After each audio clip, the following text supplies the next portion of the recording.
Step 2, torque by sequence to 22 foot-pounds. The turbo motor and full-time four-wheel drive dual range. Our 2.5 2002 Subaru Legacy. Today we are doing the timing belts and water pump as part of routine maintenance per the service manual for 100,000 miles due. This car has about 112,000 miles. Here we have our timing components as well as the water pump. This is Napa House brand timing belt kit, which is supplied by Gates. This includes 3 idler pulleys and the tensioner pulley as well as our new belt. We have an O-ring for the oil pump. Behind the oil pump, if we remove that, here we have our water pump and thermostat gasket and mounting gasket. And we also have a pair of front cam seals. To get started, we're going to remove part of the airbox assembly.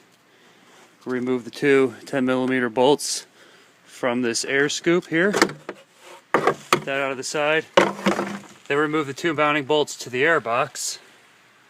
Undo the clamp from the throttle body and pull the PCV hose, the valve cover hose for this side, the valve cover hose from here.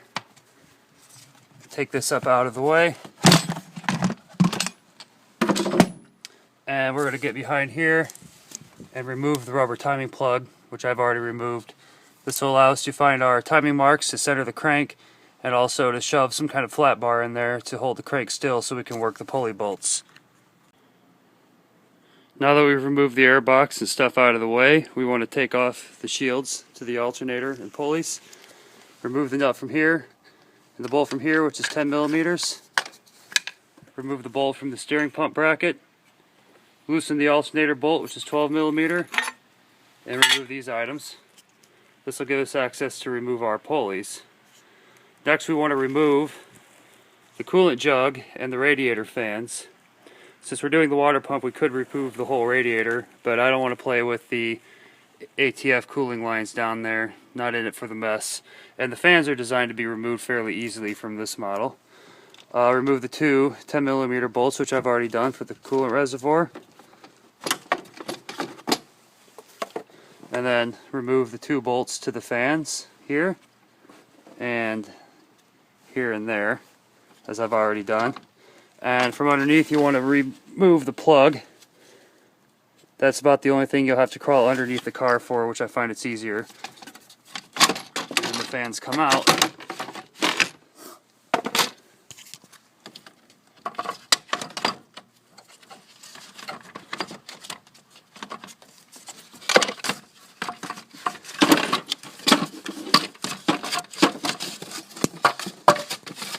Alright, now we have the fans out of the way. This gives us access to our lower radiator hose and plenty of room to remove the timing belt covers. Now we want to remove the ancillary belts. This is a very simple belt system here. With the alternator to loosen it, we're going to loosen this bolt to 12mm, and then you turn this counterclockwise to loosen the belt, and what this does is it pushes the whole alternator down, relieving tension from the belt. Now we can get our belt off, and then if we remove this bolt entirely, we can swing the alternator up and out of our way for additional clearance. We could have skipped the whole loosening the belt sequence and removed this belt straight away to release tension on the alternator, but I would have to loosen this bolt and draw it all the way down in order to reinstall the belt. So I went ahead and did such. Now if you remember, this bolt is already loose from removing our cover. Alright, this 3rd generation Legacy is a little newer than what I'm used to, so I've gone ahead and unplugged this idle air control hose, which is not present on older models, and I've removed the bolt from here to get my alternator up and out of the way. Just let it hang out there. This will give me plenty of room. I don't have to fight around it. Now to get the air conditioner belt off, we're going to loosen the nut on the tensioner pulley and then turn the adjusting bolt counterclockwise to loosen it. What this does is it draws the pulley up, releasing tension from the belt. It's important that you loosen this bolt first, otherwise you are going to snap this bolt off after you draw it out about a ½ inch. Now we can remove our belt, where we have the tension off of it. Now we want to remove the bracket itself, just to get it out of the way because it is in the way of our timing belt covers.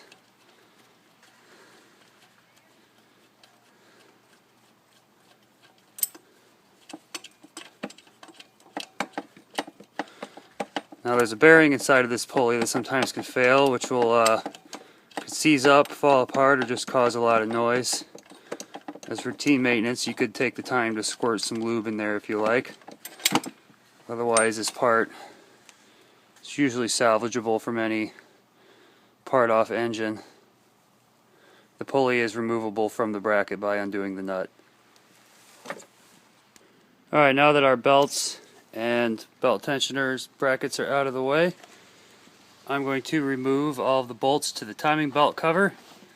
I've removed all of them so far except for the very last one behind this crank pulley, as it wants you to take the crank pulley off to get to it. So to remove the crank pulley, I'm using a 7/8 socket, or also a 22mm, which is the proper size, a ½ inch drive breaker bar, and something to stick in the timing plug window. Here I have a spanner wrench to an angle grinder wedged into the little slots where the torque converter bolts are. You can see that in there. There's the bar sticking out. I've got it positioned to this side of the throttle sensors to not snap it. Now in tightening this guy, I'm going to want to put it over on this side. Alright, we'll remove the bolt to the crank and move the crank pulley itself. Might take a little bit of wedging to get that guy off of there. Let me find something to pry it off with.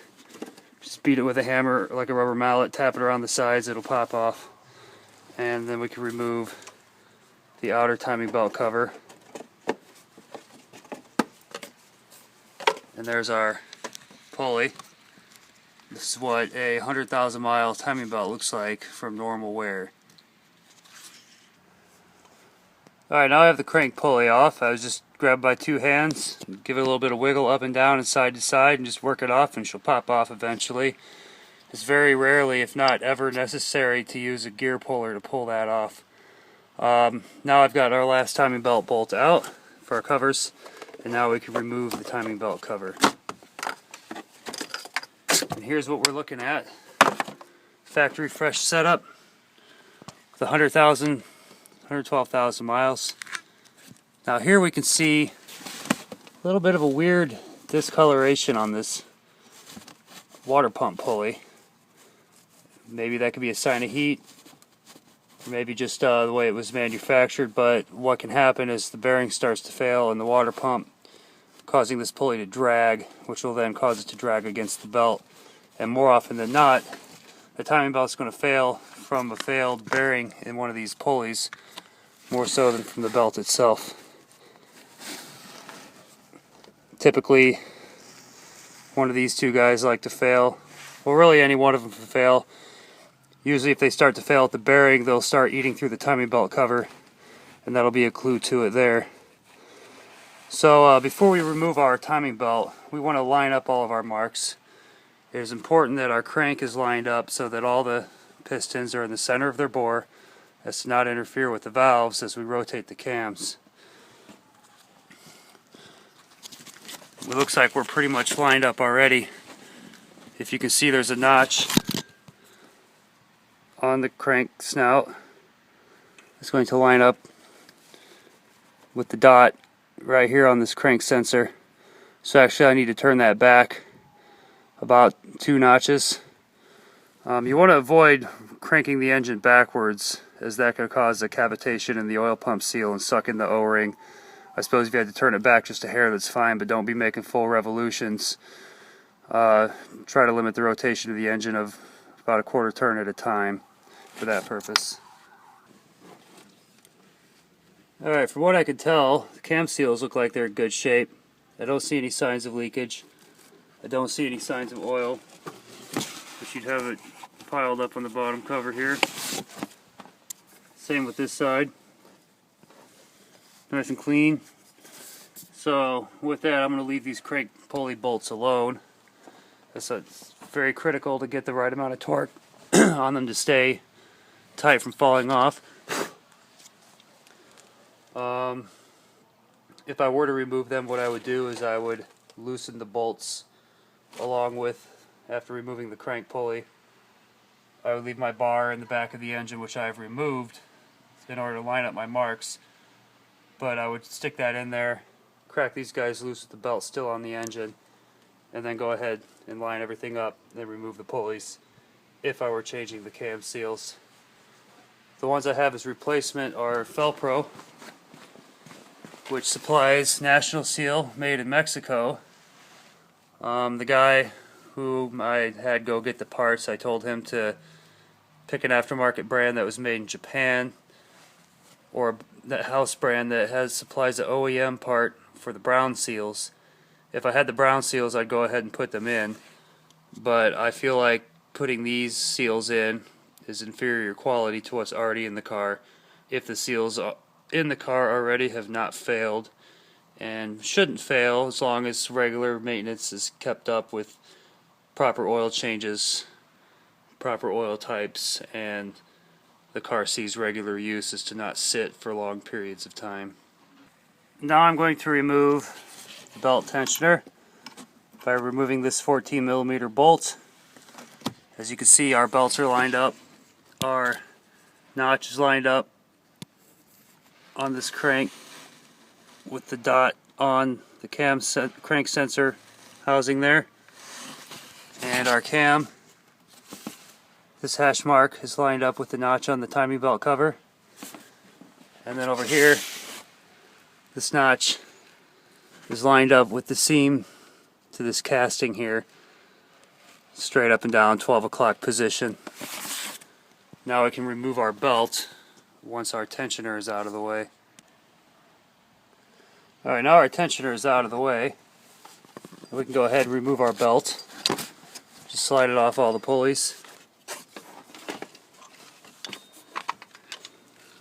And there you have it. There's the old belt. Here is our tensioner. You can see there's a hydraulic piston on the top.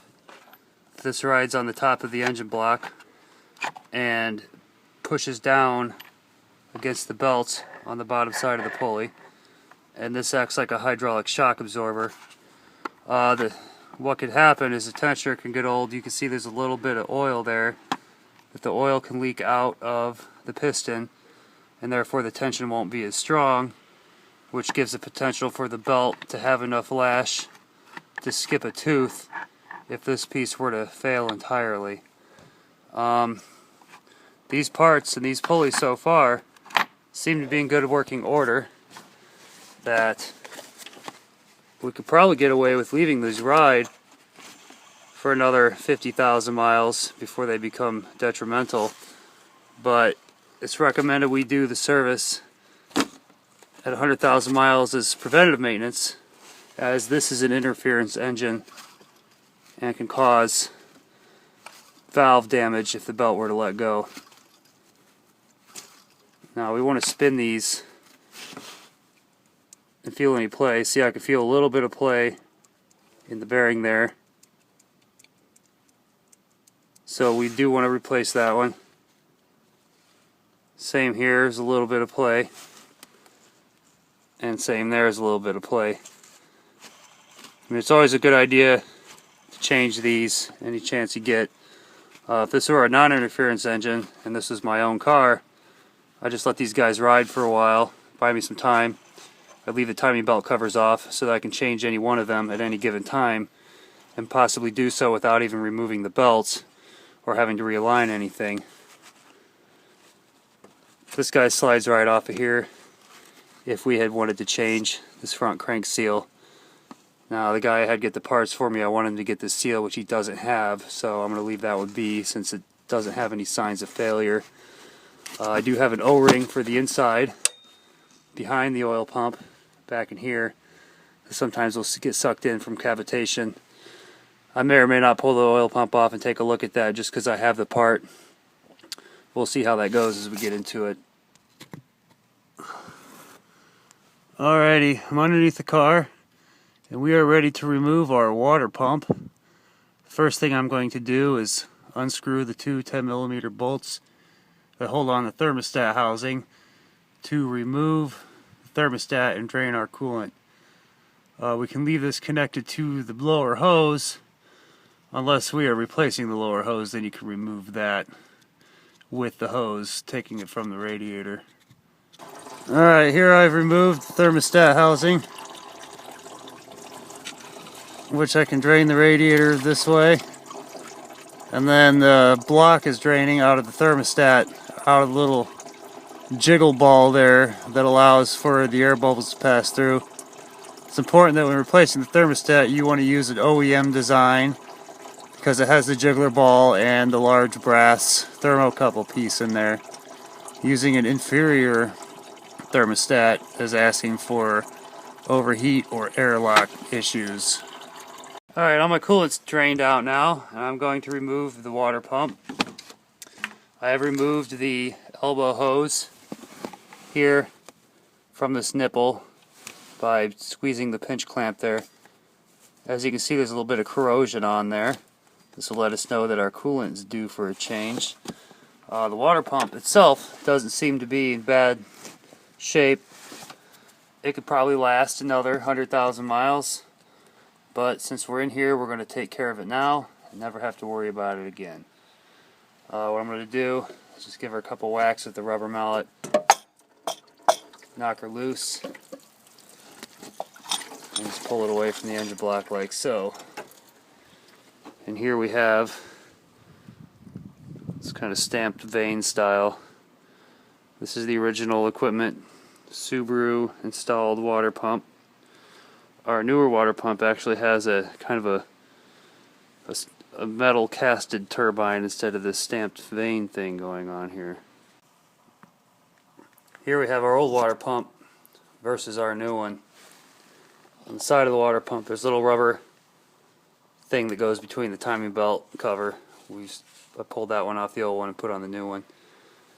And also, our old water pump has a metal gasket, which I'm going to transfer and reuse. I'm not quite fond of the paper gaskets. I'm not quite fond of sealant. I would prefer the paper gasket over using sealant, but in this case we have our original metal gasket, which I'm going to use that for our installation. Sorry, my battery quiche out on you here. Alright, I've got the thermostat installed. Since my battery went dead, it got dark on me here. I've got the timing belt installed. I've got the mark lined up with the dot on the crank sprocket. Route the belt around this side. Line up the line. And I have a vice grip there, or any other type of clamp to hold the belt to that pulley. Wrap it around, over the top of this pulley, underneath the toothed one, around the water pump, and then around the other underside of this pulley. And you want to wrap the slack around until you get the line to line up with the notch. And I've got a vice grip on there to hold that in place. With that in place, you keep a hold of this, keep it from popping up off of there. Hold the belt down until you can slide that tensioner pulley in there. And then start inserting the bolt. Once it's in there, double check all your lines and marks. Make sure they're there. Pull the pin. And the tensioner will fill in the space and keep tension on the belt. Now we can remove our vice grips. And it would be a wise idea to start the car and make sure it runs before installing all the timing belt covers back on. Now I've already gone ahead and replaced all of these pulleys with the new ones. It's pretty simple, just use a 14mm, snug the bolt down by hand, and then about an 1/8. Alright, our car is running. I made sure it ran first after installing my timing belt before installing the covers, the crank pulley. I've assembled everything.